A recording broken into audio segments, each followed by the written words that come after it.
स्वागत करते हैं सभी का चैनल पर एक बार फिर से। Uttar Pradesh BSc nursing entrance examination 2024-25 बहुत ही जल्द आपका होने वाला है अटल बिहारी वाजपेयी मेडिकल यूनिवर्सिटी उत्तर प्रदेश से। तो कॉलेज फ़ी कितनी होगी, क्या डॉक्यूमेंट्स आपके लगने वाले हैं, तो वीडियो बहुत ही ज़्यादा आपके लिए इंपॉर्टेंट है, तो वीडियो लास्ट तक ज़रूर देखना। अगर आप नए हैं चैनल पर तो जल्दी से सब्सक्राइब कर लें, बेल आइकन प्रेस कर दें। इंस्टाग्राम टेलीग्राम चाहते हैं तो ज्वाइन करके रखें, अपने फ्रेंड्स को ज़रूर से वीडियो शेयर करें। तो चलिए वीडियो स्टार्ट कर लेते हैं। तो जैसे कि आप देख पा रहे होंगे फ्रेंड्स, आपकी इन्फॉर्मेशन गाइडलाइन है, तो इसके अकॉर्डिंग थोड़ा सा समझाने की कोशिश करते हैं। तो देखिए फ्रेंड्स, आपका जो रजिस्ट्रेशन होता है तो उसके लिए यहाँ पर आपको कितना पेमेंट करना होता है। तो 3,000 रुपये आपके जनरल ओबीसी के लिए होंगे और 2,000 रुपये आपके SC ST PWD के लिए होते हैं। 17 साल आपकी मिनिमम एज होना चाहिए और मैक्सिमम एज आपके 35 ईयर होना चाहिए। आपके UR OBC और EWS की बात कर रहे हैं, SC और ST यानी कि सभी कैटेगरी के लिए यहाँ पर मैक्सिमम एज यहाँ पर रहेगी आपकी 35 ईयर। देन उसके बाद यहाँ पर थोड़ा सा डॉक्यूमेंट्स के बारे में भी बात कर लेते हैं। उससे पहले देखिए OBC और EWS से आप अगर आते हैं तो यहाँ पर आपको, ठीक है, यहाँ पर ये 4 हो जाएगा, ठीक है। तो यहाँ पर आपको OBC सर्टिफिकेट इशू करवा लेना है 1 अप्रैल 2024 के बाद वाला, ठीक है। और EWS का भी यहाँ पर 2024 के अप्रैल बाद वाला, ठीक है। तो ये एक्सेप्टेबल होगा, ये बात आपको ध्यान रखनी है। यानी कि 1 अप्रैल के बाद आपका इशू होना चाहिए आपका ये OBC का सर्टिफिकेट और आपका EWS का सर्टिफिकेट, ठीक है। ये लास्ट ईयर का प्रोस्पेक्टस है, उसके अकॉर्डिंग मैं आपको बता दे रही हूँ।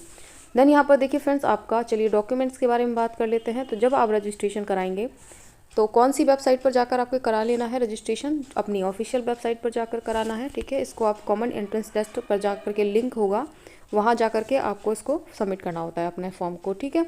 तो देखिए डॉक्यूमेंट्स क्या लगेंगे, तो डॉक्यूमेंट्स के लिए आपको ये दे रखा है, सारा चार्ट आपको क्लियर कर लेना है।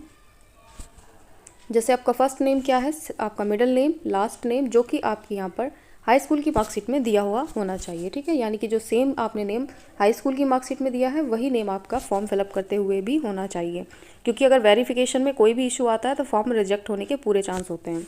फादर नेम क्या होगा, मदर नेम होगा, डेट ऑफ बर्थ होगा, ये सभी चीज़ें आपकी मैच होनी चाहिए आपके हाई स्कूल की मार्कशीट से, ठीक है।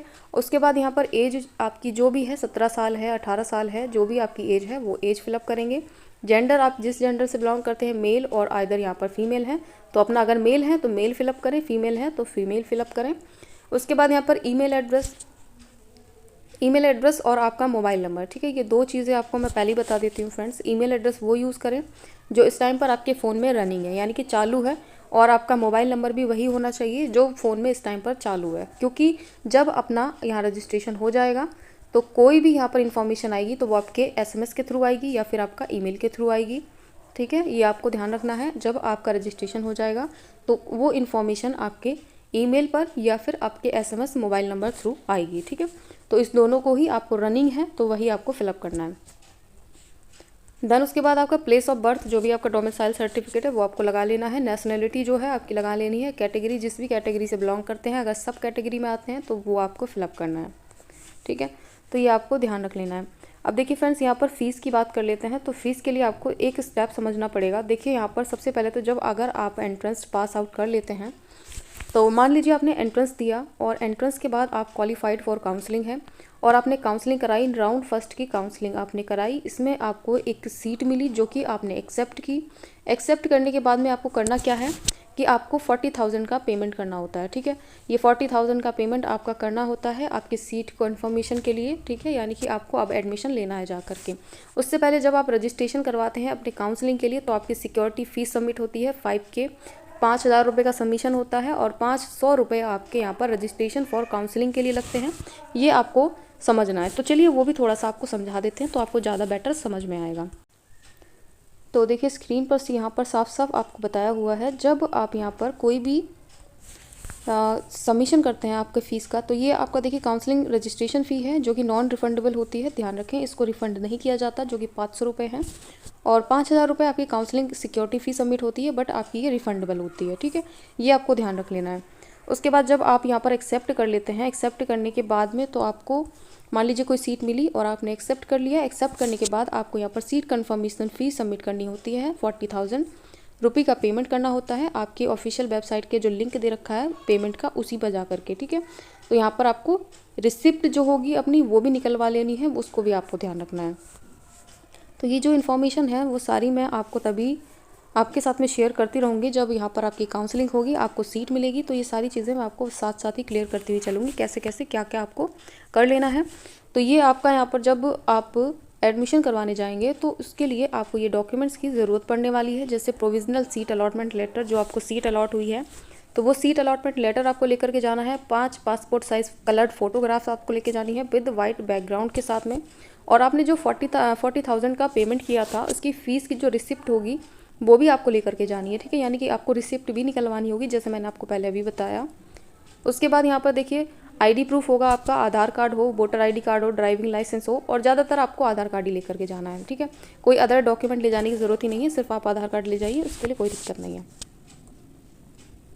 उसके बाद देखिए यहाँ पर verification sheet uploaded at the time of filling the application. जब आप यहाँ पर वेरिफिकेशन शीट अपलोड करते हैं, ठीक है, एप्लीकेशन जब आपने सबमिट किया होगा तो यहाँ पर वेरिफिकेशन शीट आई होगी, तो वो आपको लेकर के जानी है। पासिंग सर्टिफिकेट लेकर के जाने हैं, आपकी मार्कशीट लेकर के जानी है, 12th और हाई स्कूल की मार्कशीट जो भी रही हो आपकी। उसके बाद आपको क्या लेके जाना है, certificate from the board showing the date of birth, ठीक है। आपका जो डेट ऑफ बर्थ का यहाँ पर दे रखा है हाई स्कूल में, वही चीज़ उसमें होना चाहिए, अगर नहीं होती है तो प्रॉब्लम हो सकती है, ठीक है। तो सारी चीज़ें आपको यहाँ पर फिक्स कर लेनी है। अपनी डॉक्यूमेंट्स अभी तक रेडी अगर नहीं हुए हैं तो करवा लीजिए। उसके बाद देखिए यहाँ पर आपका SC ST के लिए आपका तहसील में जाकर के आपको यहाँ पर क्या बनवा लेना है, सर्टिफिकेट बनवा लेना है, कास्ट सर्टिफिकेट, ये आप ध्यान रखें। तो तहसील जाएं, अगर आपका नहीं बना तो SC ST वाले अपना कास्ट सर्टिफिकेट बनवा लें, OBC और EWS वाले सर्टिफिकेट बनवा लें, तो यहाँ पर 2024 हो जाएगा, ठीक है।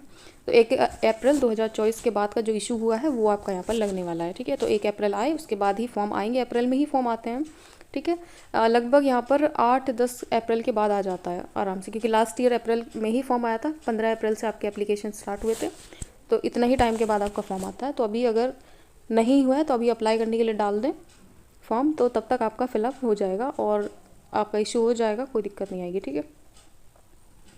देन उसके बाद यहाँ पर एक इंपॉर्टेंट पॉइंट है, after the seat allotment acceptance if any candidate is not taking admission in allotted college, यानी कि आपको कोई सीट मिली, आपने एक्सेप्ट किया, बट आप उसमें एडमिशन लेने नहीं गए, तो क्या होता है कि जो अलॉट सीट होती है वो भी आपकी क्या कर ली जाएगी, जब्त हो जाएगी, और सिक्योरिटी फ़ी भी जब्त कर ली जाएगी। यानी कि जो सीट हुई वो तो रहेगी वहाँ पर, उसको दोबारा आपको नहीं दिया जाएगा, और जो सिक्योरिटी फ़ीस आपने सबमिट की थी वो भी आपकी वापस नहीं मिलेगी, ठीक है। तो ये सारी चीज़ें मैं काउंसलिंग के टाइम पर ही आपको क्लियर करूँगी। तो अभी के लिए इतना ही जानना काफ़ी है फ्रेंड्स, अपने डॉक्यूमेंट्स के बारे में।